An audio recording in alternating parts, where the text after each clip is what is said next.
Big boss मराठीच्या घरात big बॉसनी सर्व कंटेस्टंटना लिव्हिंग एरियामध्ये बोलवून घेतलं आणि अनाउन्समेंट केली की काल रात्री तुम्हाला जमिनीवर कशी झोप लागली, जे की बिग बॉसने त्यांची सोय देखील केलेली होती।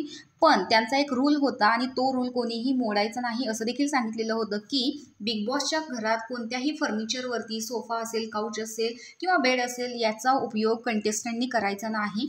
पण हा जो नियम आहे तो वर्षा उसगावकर यांनी तोडलेला होता।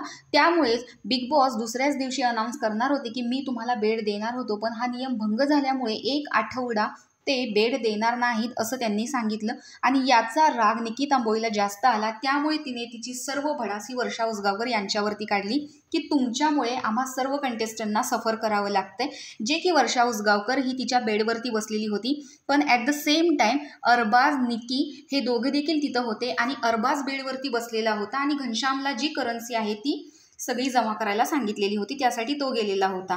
पण निकी तांबोळीने सर्व भडास ही फक्त वर्षा उसगावकर यांच्यावरतीच काढली आणि ती भडास जी आहे तिने अरबाजवरती काढलेली नाही, जे की दोघंजण ॲट द सेम टाईम बेडवरती बसलेले होते आणि तिथं निकी देखील प्रेझेंट होती, पण तिने फक्त वर्षा उसगावकर यांना टार्गेट केल्याचं इथं दिसून येत आहे। तेवढ्यातच सगळे देखील हळूहळू वर्षा उसगावकर यांच्यावर चिडताना दिसत होते। तर मध्येच धनंजय पवार यांनी हा गुंता सोडवला की मी अभिजित सावंत याला देखील बेडवर बसताना बघितलेलं होतं आणि ज्यावेळेस मी त्याला सांगितलं त्यावेळेस तो त्याच्या बेडवरून उठला देखील। वर्षा उसगावकरवरती निकी तांबोळी एवढे आरोप करत होती, त्यावेळेस मात्र अरबाज आणि अभिजित सावंत हे दोघे देखील शांत बसलेले होते।